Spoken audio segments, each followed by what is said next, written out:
প্ৰথম কথা এটা স্পষ্টকৈ কথা ক'ব বিচাৰিছোঁ যে মুখ্যমন্ত্ৰীজন কাৰ, হিন্দুৰ মুখ্যমন্ত্ৰী নে মুছলমানৰ মুখ্যমন্ত্ৰী? মুখ্যমন্ত্ৰীজনটো অসমৰ প্ৰত্যেকজন ব্যক্তিৰ মুখ্যমন্ত্ৰী হ'ব লাগে, কিন্তু আমি এতিয়া যিটো দেখি আছোঁ এই মুখ্যমন্ত্ৰীজন হিমন্ত বিশ্ব শৰ্মা কেৱল হিন্দুৰ মুখ্যমন্ত্ৰীহে যেন আমাৰ অনুভৱ হৈছে।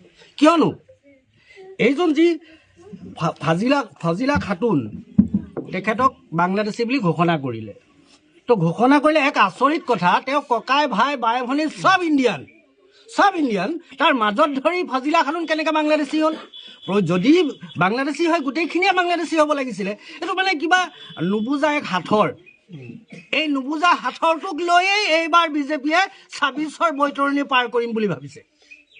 গতিকে এতিয়া ২৬ৰ বৈতৰণিৰ কাৰণে বিজেপিৰ ব্ৰেণ্ড এম্বেচাডৰ হৈছে মিয়া, বিজেপিৰ ব্ৰেণ্ড এম্বেচাডৰ হৈছে মিয়া, আৰু এই মিয়াৰ মূৰত ভৰি থৈয়ে এইবাৰ হিমন্ত বিশ্ব শৰ্মাই ২৬ৰ নিৰ্বাচনী বৈতৰণি পাৰ কৰিব বিচাৰিছে। গতিকে এই নিঃসহায় অসহায় দুখীয়া দৰিদ্ৰ ব্যক্তিবিলাকৰ মূৰত ভৰি থৈ যদি কোনোবাই পাৰ হ'ম বুলি ভাবিছে, তেনেহ'লে ইয়াৰ বিচাৰ কিন্তু দুখন আদালত আছে। এখন আদালত এই পৃথিৱীৰ এখন আদালত, পৃথিৱীৰ পৰা যোৱাৰ পাছত এখন নিশ্চয় আদালত হৈছে। আমি সেইখন আদালতলৈও ফৰিয়াদ কৰিম যাতে এনেকুৱা ব্যক্তিয়ে সেইখন আদালতত হ'লেও শাস্তি পাব। কিন্তু আমি আশা কৰিছোঁ যাতে মিয়াক লৈ যিটো ৰাজনীতি কৰি মিয়া ৰাজনীতি কৰক, আমাৰ একো আপত্তি নাই, কিন্তু এজন ব্যক্তিক ডাইৰেক্ট বাংলাদেশী বুলি ঘোষণা কৰি দিব, ঘৰৰ সকলো মানুহ ভাৰতীয়, তাৰ মাজত এজন বাংলাদেশী কেনেকৈ হ'ল? এই গোটেই নথি পত্ৰসমূহ আমাৰ হাতত আছে, বাপেকৰ NRC আছে, মাকৰ NRC আছে। এটা কথা স্পষ্ট কৰি দিছোঁ, ইয়াত যিমানেই দল সংগঠন ইয়াত আহিছে, প্ৰত্যেক দল সংগঠনকো মই আহ্বান জনাইছোঁ, আৰু সেইসকল দল সংগঠনৰ লগত মই ব্যক্তিগতভাৱে ইউনুছ তামুলী আছোঁ। সেইসকলক মই যেনেকৈ পাৰোঁ সহায় সহযোগিতা আগবঢ়াই যাম।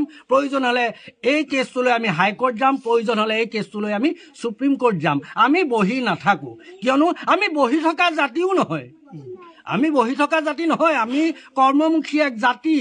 যিটো জাতিয়ে একেবাৰে বেয়া মাটিটো ধান উৎপাদন কৰি দিব পাৰে, একেবাৰে বেয়া মাটিটো পাচলি উৎপাদন কৰি দিব পাৰে, মূৰৰ ঘাম মাটিত পেলাই দিয়া এটা জাতি হয়, যিটো জাতিয়ে একেবাৰে য'ত একো নগজে তাতো গজাই দিব পাৰে।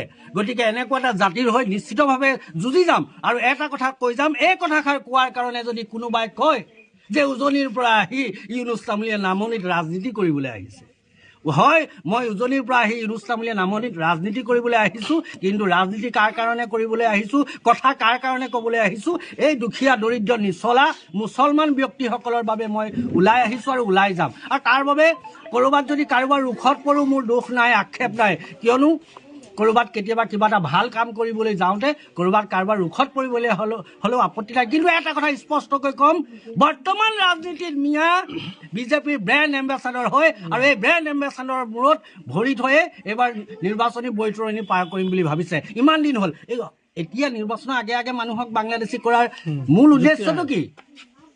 ইমান খৰধৰ হৈছে কিয়? এই ভাৰতীয় নাগৰিকসকলক বাংলাদেশী সজাবৰ বাবে। মুঠতে ই গ্ৰহণযোগ্য নহয়। আমি যুঁজ দি যাম, যিমানলৈকে পাৰোঁ আমি এইসকল ব্যক্তিৰ বাবে নিশ্চিতভাৱে যুঁজ দি আগুৱাই যাম।